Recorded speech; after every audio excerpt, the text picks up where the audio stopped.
Saying that YouTube's copyright content ID claim system is broken is A, obvious, B, well known, and C, a bit of an understatement.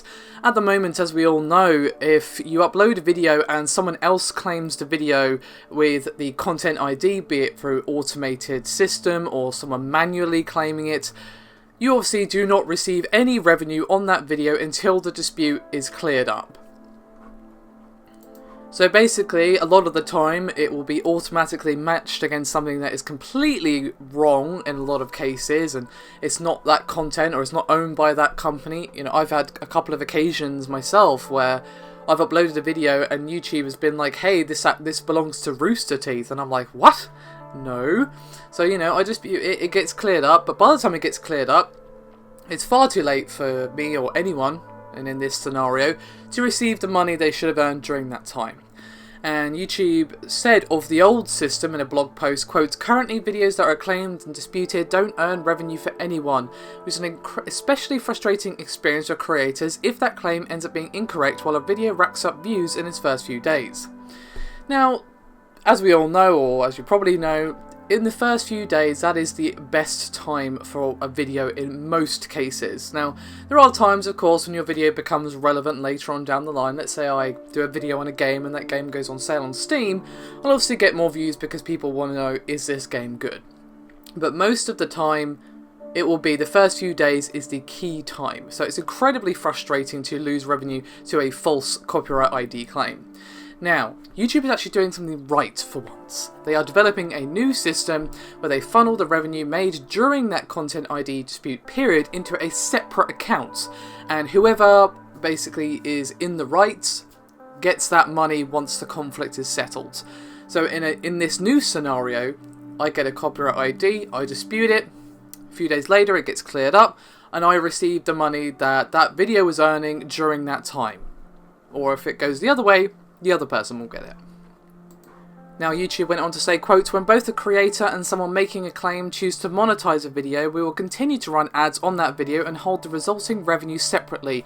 Once the content ID claim or dispute is resolved, we'll pay out that revenue to the appropriate party.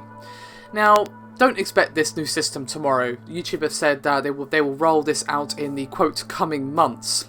And when talking about the new system they're going to put in place, they said, quote, we strongly believe in fair use and believe that this improvement to Content ID will make a real difference.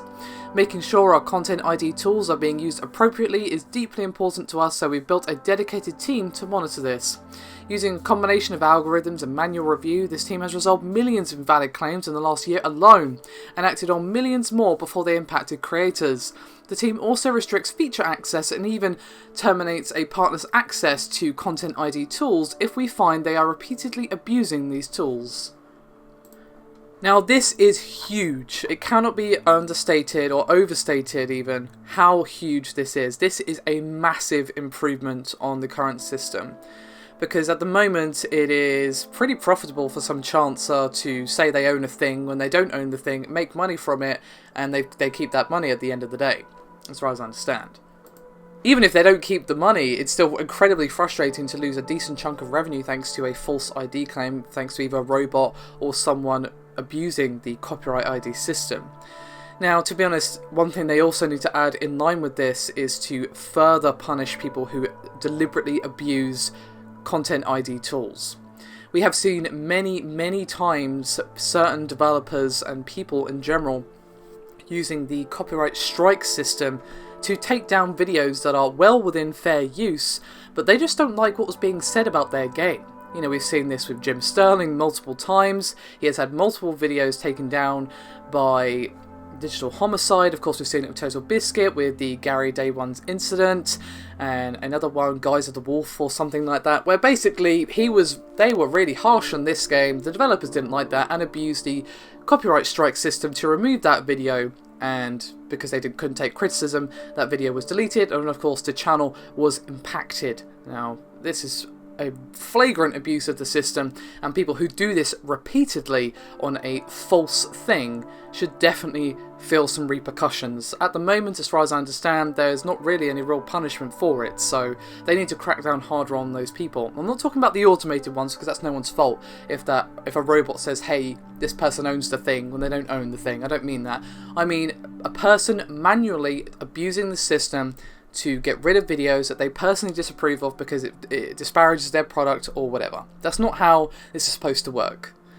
Whether or not a video is fair use is not based upon if you agree with the opinion being expressed. So, this is a great thing.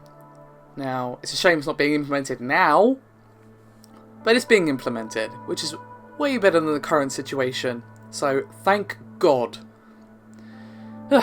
Anyway, let's hope YouTube continues to improve because it benefits us all. Thank you very much for watching. See you next time.